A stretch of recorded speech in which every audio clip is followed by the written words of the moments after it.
Hi students, in last lecture we studied about the periodic variation of electronegativity. So first we do the quick revision of that topic. तो हमने पढ़ा था कि जो electronegativity है वो पीरियोडिक टेबल में कैसे वेरी करती है. फर्स्ट हमने पढ़ा था इन अ पीरियड. कहता है जब हम पीरियड में लेफ्ट टू राइट मूव करते हैं उस दौरान हमारे पास क्या होगा, पीरियड में नंबर ऑफ शेल क्या रहते हैं, सेम रहते हैं. बट कहता है जब हम लेफ्ट टू राइट मूव करते हैं उस दौरान एटॉमिक नंबर की वैल्यू है वो क्या होती रहती है, इंक्रीज होती रहती है. अगर एटॉमिक नंबर की वैल्यू इंक्रीज होगी एज अ रिजल्ट जो न्यूक्लियर चार्ज है उसकी वैल्यू भी क्या हो जाएगी, इंक्रीज हो जाएगी. जितना ज़्यादा न्यूक्लियर चार्ज होगा बट डिस्टेंस क्या है, सेम है. बिकॉज कहता है नंबर ऑफ शेल सेम होने के कारण डिस्टेंस सेम है बट न्यूक्लियर चार्ज की वैल्यू क्या है होती जा रही है, इंक्रीज होती जा रही है. एज अ रिजल्ट कहता है वो क्या करेगा, आउटमोस्ट इलेक्ट्रॉन को अपनी तरफ को ज़्यादा अट्रैक्ट करेगा. इलेक्ट्रॉन किस में प्रेजेंट होते हैं, शेल के अंदर प्रेजेंट होते हैं. उस दौरान जो एटॉमिक साइज़ है उसकी वैल्यू क्या हो जाती है, डिक्रीज हो जाती है. जितना कहता है एटम का साइज़ छोटा होगा उतना न्यूक्लियर चार्ज का इफेक्ट है वो क्या होता है, आउटर इलेक्ट्रॉन के ऊपर ज़्यादा पड़ता है. उतनी फोर्स ऑफ अट्रैक्शन क्या लगेगी, ज़्यादा लगेगी जब हम क्या करेंगे, लेफ्ट टू राइट को मूव करते रहेंगे. एज ए रिजल्ट जो इलेक्ट्रोनेगेटिविटी की वैल्यू है वो क्या होती रहती है, इंक्रीज होती रहती है.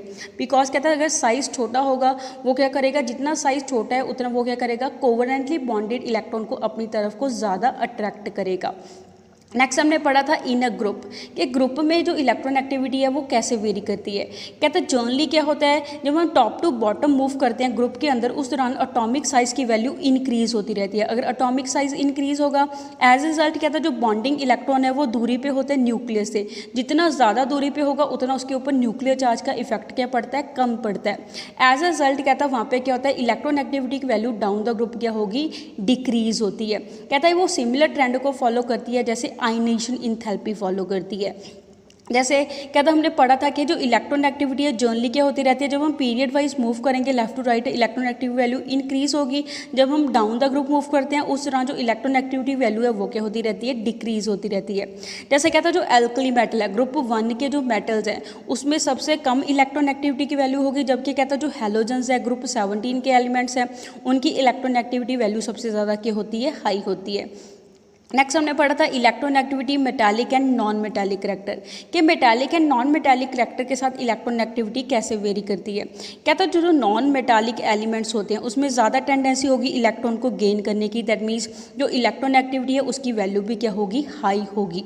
कहता जो नॉन मेटालिक एलिमेंट है जिससे ज़्यादा उतनी उसमें क्या होगी, इलेक्ट्रॉन को गेन करने की टेंडेंसी होगी उतना ज़्यादा उसकी इलेक्ट्रोनेगेटिविटी क्या होती है, हाई होती है. वहाँ पर जो इलेक्ट्रोनेगेटिविटी है वो नॉन मेटालिक करैक्टर के साथ क्या करती है, डायरेक्टली वेरी करती है, डायरेक्टली प्रोपोर्शनल होती है.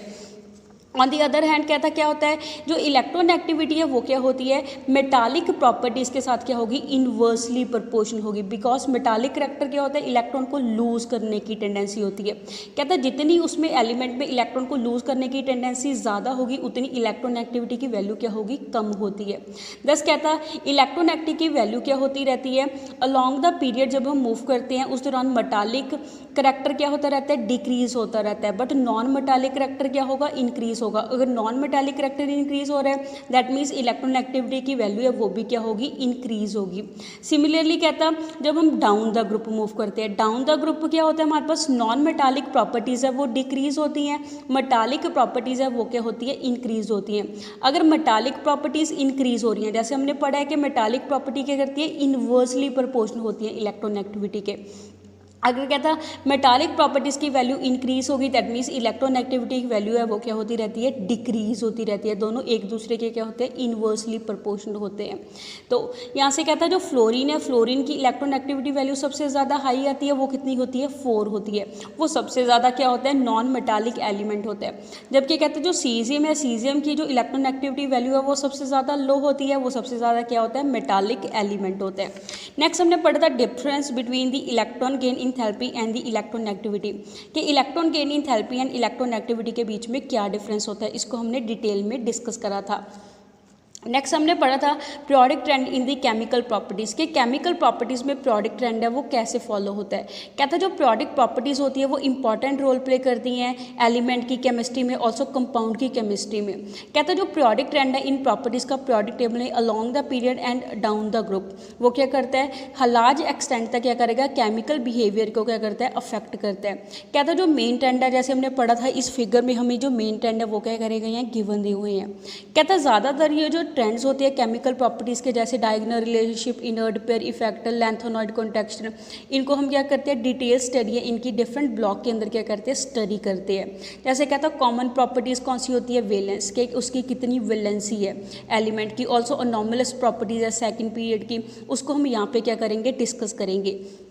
जैसे फर्स्ट हमने डिस्कस करा था कि ऑक्सीडेशन स्टेट क्या होती है, या फिर उसको हम क्या बोल देते हैं उसकी वैलेंसी बोल देते हैं। कहता है जो वैलेंस है वो सबसे ज़्यादा क्या होती है इंपॉर्टेंट प्रॉपर्टी होती है एलिमेंट की। कहता है ये ऑब्जर्व करा हुआ है कि जो केमिकल प्रॉपर्टीज़ होती है एलिमेंट की वो किसके ऊपर डिपेंड करती है कि आउटरमोस्ट शेल में कितने नंबर ऑफ इलेक्ट्रॉन है उसके ऊपर क्या करेंगी डिपेंड करेंगी। कहता है जो इलेक्ट्रॉन सबसे अखीरले शेल में प्रेजेंट होते हैं उसको हम क्या बोलते हैं वैलेंस इलेक्ट्रॉन बोलते हैं। एंड इन इलेक्ट्रॉन से हम क्या फाइंड आउट कर सकते हैं कि एटम की कितनी वैलेंसी है या फिर उसकी कितनी ऑक्सीडेशन स्टेट है। जैसे हमने पढ़ा था कि S and P block element के केस में जो वैलेंसी है वो क्या होगी, या तो हमारे पास क्या होगी जितने नंबर ऑफ एटमोस्ट शेल में इलेक्ट्रॉन होते हैं उसके इक्वल होगी, या फिर क्या होगी 8 से माइनस करके हम उसकी क्या कर लेते हैं ऑक्सीडेशन स्टेट या वैलेंस को फाइंड आउट कर लेते हैं। नेक्स्ट कहते हैं जो ट्रांजिशन एलिमेंट है, ट्रांजिशन एलिमेंट से जैसे कौन से होते हैं डी ब्लॉक के एलिमेंट होते हैं। कहते हैं जो डी ब्लॉक के एलिमेंट होते हैं वो क्या करते हैं डिफरेंट वैलेंसी को शो करेंगे, वो एक से ज़्यादा वैलेंसी को क्या करते हैं शो करते हैं। नेक्स्ट यहाँ पे हमें शो करी गई है valence of elements in different group, कि डिफरेंट ग्रुप के अंदर जो हमारे पास आउटरमोस्ट शेल की इलेक्ट्रॉनिक कन्फिगरेशन है उनकी जो वैलेंसी है वो शो करी हुई है। जैसे कहता है जो नंबर ऑफ वैलेंस इलेक्ट्रॉन है, फर्स्ट ग्रुप के अंदर आउटरमोस्ट शेल के अंदर एक इलेक्ट्रॉन होता है तो उसकी वैलेंसी क्या होगी 1 होगी। ऐसे ही हमारे पास क्या होगा कि जो सेकंड ग्रुप है, सेकंड ग्रुप के अंदर हमारे पास क्या होता है जो हमारे पास आउटमोस्ट इलेक्ट्रॉन है वो क्या होते हैं 2 होते हैं, तो दैट मीन्स उनकी इलेक्ट्रॉन की आउटमोस्ट इलेक्ट्रॉन है वो 2 होने के कारण उसकी वैलेंसी क्या होगी 2 होगी। ऐसे ही ग्रुप 13 के एलिमेंट उनकी आउटमोस्ट शेल में 3 इलेक्ट्रॉन होते हैं तो उनकी वैलेंसी 3 होगी। ग्रुप 14 के एलिमेंट के आउटरमोस्ट शेल के इलेक्ट्रॉन वो 4 होते हैं, दैट मीन्स उनकी वैलेंसी क्या होगी 4 होगी। 15, 16, 17 एंड 18 ग्रुप की जो वैलेंसी है वो क्या करती है, या तो जितने आउटमोस्ट शेल में इलेक्ट्रॉन होते हैं उतनी होती है, या फिर क्या करते हैं 8 से माइनस करके उसकी वैलेंसी को फाइंड आउट कर लेते हैं। जैसे जो ग्रुप 15 के एलिमेंट है वो 2 वैलेंसी शो करेंगे, दैट इज 3 एंड 5। 3 कहाँ से आई है 8 से 5 को माइनस करके आई है।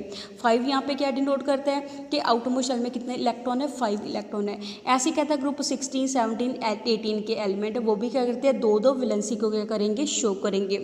Next is variation of valency in the periodic table, कि जो वैलेंसी है वो पीरियोडिक टेबल में कैसे वेरी करती है। फर्स्ट हम पढ़ेंगे वेरिएशन इन अ पीरियड, कि पीरियड के अंदर जब हम लेफ़्ट टू राइट मूव करते हैं उस दौरान जो वैलेंसी है वो कैसे वेरी करेगी। कहता है जो नंबर ऑफ वैलेंस इलेक्ट्रॉन है वो क्या होते रहते हैं इंक्रीज होते रहते हैं जब हम लेफ़्ट टू राइट क्या करेंगे मूव करेंगे। जैसे यहाँ पे टेबल में शो हो रहा है, कहते हैं जब हम लेफ़्ट टू राइट मूव करते हैं उस दौरान हमारे पास जो नंबर ऑफ इलेक्ट्रॉन है आउटर मोस्ट शेल में वो क्या होते रहते हैं इंक्रीज होते रहते हैं।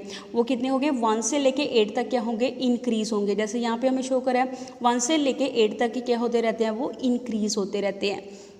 कहता यहाँ पे जो वैलेंसी है एलिमेंट की with respect to hydrogen and chlorine, कहता हाइड्रोजन एंड क्लोरीन के विद रिस्पेक्ट टू जब हम वैलेंसी को नोट करते हैं वो क्या करती है 1 से लेके 4 वैलेंसी को शो करेंगे, उसके बाद वो डिक्रीज होनी क्या हो जाती है शुरू हो जाती है। जैसे यहाँ पे हमें शो हो रहा है, कहता जो वैलेंसी है 1 से लेके 14 तक की जिसके आउटरमोस्ट शेल में कितने इलेक्ट्रॉन है 4 इलेक्ट्रॉन है। कहता अगर आउटरमोस्ट शेल में 4 इलेक्ट्रॉन है उस दौरान जितने इलेक्ट्रॉन होंगे उतनी उसकी वैलेंसी होगी। उसके बाद जो वाले जो हमारे पास एलिमेंट होते हैं दैट इज ग्रुप 15, 16, 17, 18 के एलिमेंट होते हैं वो क्या करते हैं उनकी वैलेंसी हम 8 से माइनस करके क्या करते हैं फाइंड आउट करते हैं।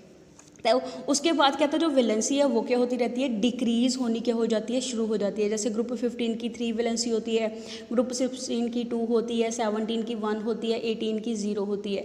कहता उसके बाद जो वैलेंसी है वो क्या होनी शुरू हो जाती है डिक्रीज होनी शुरू हो जाती है। बिकॉज कहता है क्या होता है जो ग्रुप 15 के एलिमेंट है उनको स्टेबल होने के लिए क्या करते हैं 5 इलेक्ट्रॉन लूज करने की जगह वो क्या करते हैं 3 इलेक्ट्रॉन को गेन करेंगे। बिकॉज 5 इलेक्ट्रॉन को लूज करने के लिए ज़्यादा एनर्जी चाहिए, 3 इलेक्ट्रॉन को गेन करने के लिए as comparison to less energy की ज़रूरत होती है। तो वो क्या प्रेफर करते हैं 3 इलेक्ट्रॉन को गेन करना क्या करेंगे प्रेफर करेंगे, जिसके कारण उसकी वैल्यू है वो क्या हो जाती है डिक्रीज होनी शुरू हो जाती है। कहता ये जो हमारे पास इलस्ट्रेशन है उसको हम एग्जांपल लेके एक्सप्लेन करेंगे सेकंड एंड थर्ड पीरियड के एलिमेंट की। जैसे यहाँ पे हमें टेबल नंबर 22 में शो करा हुआ है। कहता यहाँ पे जो ब्रैकेट में नंबर शो करे हैं वो क्या रिप्रेजेंट करते हैं एलिमेंट्स की वैलेंसी शो करते हैं कि उस कंपाउंड में वो एलिमेंट कितनी वैलेंसी को शो कर रहा है। जैसे यहाँ पे हमें शो हो रहा है फर्स्ट कहता जो ग्रुप 1 है एंड पीरियड सेकंड है। पीरियड सेकंड के अंदर हमारे पास कौन से एलिमेंट आते हैं, lithium, beryllium, boron, carbon, nitrogen, oxygen, fluorine. ये सभी किसके एलिमेंट होते हैं, एलिमेंट्स ऑफ सेकंड पीरियड के एलिमेंट है। कहता है यहाँ पे क्या होती है, सभी के वैलेंस इलेक्ट्रॉन शो करे हुए हैं विद रिस्पेक्ट टू हाइड्रोजन के। जैसे कहता जब सब क्या करते हैं हाइड्रोजन के साथ बॉन्ड बनाएंगे, जैसे कहता है जब लिथियम हाइड्रोजन के साथ जुड़ेगा उस दौरान यहाँ पे इस कंपाउंड में लिथियम हाइड्राइड में वो कौन सी वैलेंसी शो करता है, 1 वैलेंसी को शो करेगा। बेरिलियम जब हाइड्रोजन के साथ मिलके हाइड्राइड बनाता है उस दौरान वो 2 वैलेंसी शो करता है। ऐसी जो हमारे पास बोरोन ट्राईहाइड्राइड है, बोरोन 3 हाइड्रोजन के साथ क्या होता है मिलके कंपाउंड बना लेता है। या फिर अब हमारे पास क्या बनता है डाइबोरेन B2H6, जिसमें क्या होती है 2 BH3 की यूनिट आपस में क्या होंगी, जुड़ी हुई होंगी। उस दौरान कहता है यहाँ पे बोरोन है, बोरोन की वैलेंसी क्या है 3 शो हो रही है। मीथेन, मीथेन के अंदर जो कार्बन है कार्बन की वैलेंसी 4 होती है। अमोनिया के अंदर नाइट्रोजन की वैलेंसी 3 होती है। ऑक्सीजन के अंदर हमारे पास ऑक्सीजन की, वाटर के अंदर ऑक्सीजन की वैलेंसी 2 होगी। फ्लोरीन की, हाइड्रोजन फ्लोराइड के अंदर 1 वैलेंसी शो होती है। ऐसे कहता यहाँ पे with respect to chlorine show करे। अगर कहता हमारे पास जो सेकंड पीरियड के एलिमेंट है वो क्या करे क्लोरीन के साथ कंपाउंड बनाए, उस दौरान वो कैसी वैलेंसी शो करते हैं। तो यहाँ पे इस टेबल में हमें शो करा है कि वो सभी क्या करेंगे, जैसे लिथियम क्लोरीन के साथ 1 ऑक्सीडेशन शो करता है, बेरिलियम 2 शो करता है एंड सो ऑन। बाकी के एलिमेंट के लिए भी हमें ये वैल्यू है वो क्या दी हुई है, गिवन दी हुई है। कहते हैं यहाँ पे कार्बन के बाद जो वैलेंसी है वापस क्या हो रही है, डिक्रीज होनी शुरू हो गई है। तो ऐसे हमारे पास जो थर्ड पीरियड के एलिमेंट है, थर्ड पीरियड के एलिमेंट के लिए भी हमें क्या करेगी, सेम ऐसी हाइड्रोजन एंड क्लोरीन के लिए जो वैलेंसी है वो क्या करेगी, ब्रैकेट में शो करेगी है। नेक्स्ट हम पढ़ेंगे वेरिएशन इन अ ग्रुप, कि जब हम ग्रुप में मूव करते हैं, डाउन द ग्रुप मूव करेंगे, उस दौरान हमारे पास जो ऑक्सीडेशन स्टेट है या फिर वैलेंसी है वो कैसे वेरी करती है। जब कहता है हम डाउन द ग्रुप मूव करते हैं उस दौरान नंबर ऑफ वैलेंस इलेक्ट्रॉन है वो क्या रहते हैं, सेम रहते हैं। एक ग्रुप के अंदर जो अखीरले शेल के इलेक्ट्रॉन है वो क्या रहेंगे, सेम रहेंगे। बिकॉज कहता है जो एलिमेंट है फर्स्ट ग्रुप के अंदर है, सभी एलिमेंट के आउटरमोस्ट शेल में कितना इलेक्ट्रॉन होगा, 1 इलेक्ट्रॉन होगा। ऐसे सेकेंड ग्रुप के जो सभी एलिमेंट है, सभी एलिमेंट के आउटरमोस्ट शेल में कितने इलेक्ट्रॉन होंगे, 2 इलेक्ट्रॉन होंगे। ऐसे कहता है हमें क्या पता चलता है, जब हम ग्रुप में मूव करते हैं, ग्रुप के अंदर क्या होता है, जो सभी एलिमेंट है, सभी एलिमेंट के जो वैलेंस इलेक्ट्रॉन है आउटरमोस्ट शेल में वो क्या होंगे, सेम होंगे। दैट मीन्स कहता है जो सभी एलिमेंट है ग्रुप के अंदर क्या करते हैं, सेम वैलेंसी को शो करेंगे। फॉर एग्जाम्पल कहता है जो सभी एलिमेंट होंगे ग्रुप 1 के, उन सभी की वैलेंसी 1 होगी। ग्रुप 2 के सभी एलिमेंट की वैलेंसी क्या होती है, 2 होती है। कहते जो पीरियोडिक ट्रेंड है वैलेंस का, रिप्रेजेंटेटिव एलिमेंट SN-P ब्लॉक के एलिमेंट का, इस टेबल में हमें शो करा हुआ है। जब सभी क्या करते हैं हाइड्रोजन के साथ या फिर ऑक्सीजन के साथ बॉन्ड बनाते हैं। जैसे फर्स्ट हमें शो करा हुआ है, कहता है जो सभी हमारे पास ग्रुप 1 के एलिमेंट है, सभी जब क्या करेंगे हाइड्रोजन के साथ मिलकर कंपाउंड बनाएंगे, उस दौरान सभी क्या करेंगे, 1 वैलेंसी को शो करेंगे। सभी कहता है हमारे पास ग्रुप 2 के एलिमेंट है, ग्रुप 2 के एलिमेंट की जैसे हमने एग्जांपल ली है कैल्शियम की, कैल्शियम जब हाइड्रोजन के साथ मिलकर हाइड्राइड बनाएगा उस दौरान वो 2 वैलेंसी को शो करेगा। ग्रुप 3 के एलिमेंट 3 वैलेंसी को शो करते हैं। ग्रुप 4 के एलिमेंट 4 वैलेंसी को शो करेंगे। ग्रुप 15 के 3 वैलेंसी को शो करेंगे। ग्रुप 16 के हमारे पास 2 वैलेंसी को शो करेंगे। ग्रुप 17 के 1 वैलेंसी को शो करेंगे। बिकॉज कहता है 14 के बाद इलेक्ट्रॉन को लूज़ करना डिफिकल्ट होता है, गेन करना क्या होता है, आसान होता है। जिस वजह से हमारे पास क्या होगा, जो आउटरमोस्ट इलेक्ट्रॉन है वो क्या हो जाएंगे, 8 से माइनस करके उनकी वैलेंसी क्या करते हैं, फाइंड आउट करते हैं। ऐसे ही हमें सेकंड दिया हुआ है फार्मूला ऑफ ऑक्साइड। कहते हैं जो सभी ग्रुप के एलिमेंट है वो जब ऑक्सीजन के साथ मिलकर कंपाउंड बनाते हैं उस दौरान वो किस फार्मूला के कंपाउंड बनाएंगे एंड कौन सी वैलेंसी को वो क्या करते हैं, शो करते हैं। तो कहता है यहाँ से हमें क्या पता चलता है कि काफ़ी सारे एलिमेंट है वो क्या करते हैं, वेरिएबल वैलेंसी शो करते हैं। मीन्स कहता काफ़ी सारे एलिमेंट ऐसे भी होते हैं वो क्या करते हैं, एक से ज़्यादा वैलेंसी को क्या करेंगे, शो करेंगे। कहता है ये पर्टिकुलर करैक्टरिस्टिक होती है ट्रांजिशन एलिमेंट की। मीन्स कहता है जो ट्रांजिशन एलिमेंट है, डी ब्लॉक के एलिमेंट है, ज़्यादातर कहता है जो डी ब्लॉक के एलिमेंट है वही क्या करते हैं, एक से ज़्यादा वैलेंसी को शो करेंगे। या फिर जो एक्टेनॉइड्स होते हैं, जो पीरियोडिक टेबल के बॉटम के ऊपर हमें 2 रोज शो करी हुई हैं, उसमें एक्टेनॉइड्स आते हैं, वो भी क्या करते हैं, एक से ज़्यादा वैलेंसी को शो करेंगे, जिसको हम डिटेल में आगे पढ़ेंगे। बट आजकल कहता क्या होता है, जो हम वैलेंसी है, वैलेंसी की जगह कौन सी टर्म यूज़ करते हैं, ऑक्सीडेशन स्टेट को ज़्यादा प्रेफरेंसली यूज़ करते हैं वैलेंस के कंपैरेटिवली, जिसको हम नेक्स्ट वीडियो में डिटेल में स्टडी करेंगे।